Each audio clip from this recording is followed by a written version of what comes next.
Pauline Talbot, de l'Université libre de Bruxelles, a construit à Banlung un séchoir solaire pour les mangues dans le cadre de sa thèse de doctorat.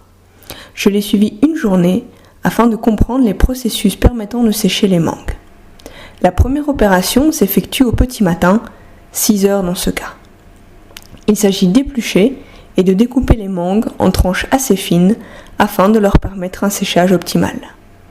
L'opération peut prendre de 1 à 2 heures en fonction du nombre de personnes coupant les mangues et du nombre de kilos de mangues à éplucher. Ici, 4 personnes et 25 kilos. Les 8 kilos de tranches de mangues fraîches obtenues sont acheminés au séchoir. Le séchoir est situé sur un terrain appartenant au ministère de l'Agriculture. Le terrain a été dégagé au maximum afin que rien ne puisse venir faire de l'ombre au séchoir. Pauline installe alors le panneau solaire. Ce panneau solaire alimente 2 ventilateurs placés à l'entrée du séchoir. Ces ventilateurs permettent la circulation de l'air dans le séchoir. Le séchoir est disposé sur une armature en bois haute de 1 mètre. Des plaques en frigolite sont posées sur les planches du fond du séchoir comme couche isolante. Cette frigolite est recouverte d'un tissu noir qui capte le rayonnement et garde la chaleur dans le séchoir. La partie la plus visible du séchoir est un tunnel d'une largeur d'1,5 mètre et d'une longueur de 10 mètres.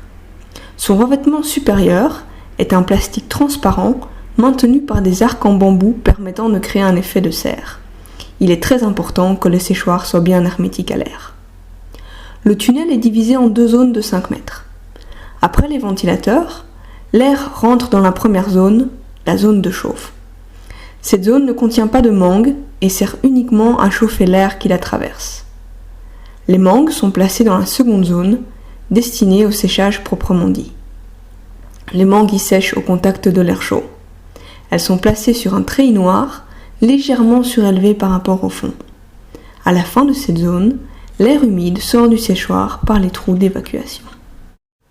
Ce dispositif permet donc de faire sécher les mangues ainsi que d'autres végétaux, à l'instar des feuilles de citronnelle.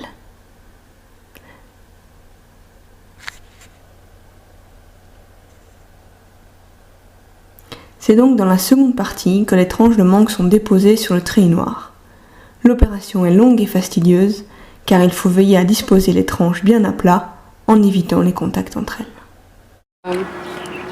C'est comme un effet de serre. Donc le noir va absorber toute la chaleur.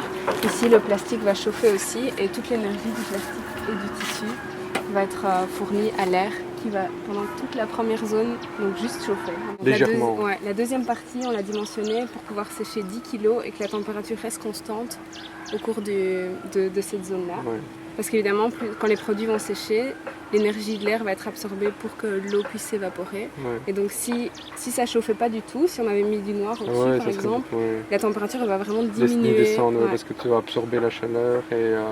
Ouais, voilà. Et la donc chaleur après, va être utilisée pour l'évaporation. Au début et puis à la fin, la température sera montée. Ouais, voilà. Et là, comme ça continue à chauffer, vu qu'on a toujours le plastique. Bon, le fond noir, il est plus vraiment soumis au soleil, mais bon.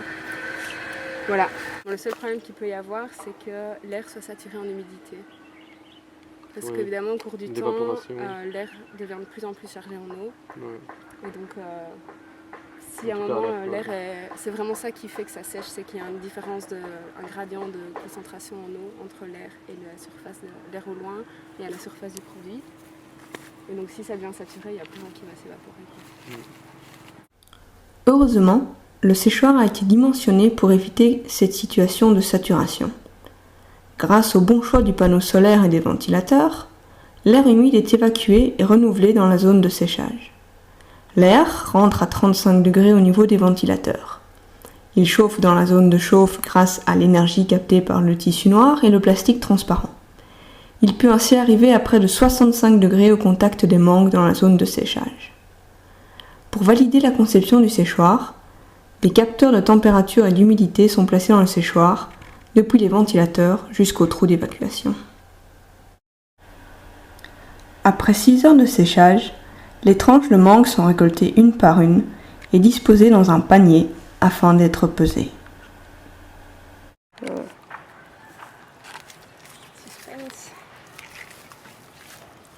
Hop.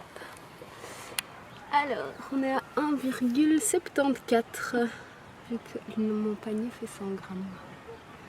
Et ben, voilà. 74, c'est pas possible. Là, on est plutôt à 1,84, non? Ouais, mais le panier fait 100 Ah oui, grammes. c'est vrai. Donc on enlève ça.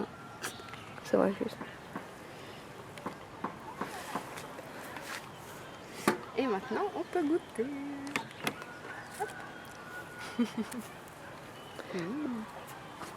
Donc là, il y a 1,74 à la base de 25 kg achetés. Ouais, on a acheté 25 kg de mangue. Après, il restait 8,4 kg de tranches fraîches et 1,74 kg de mangue sèche. Très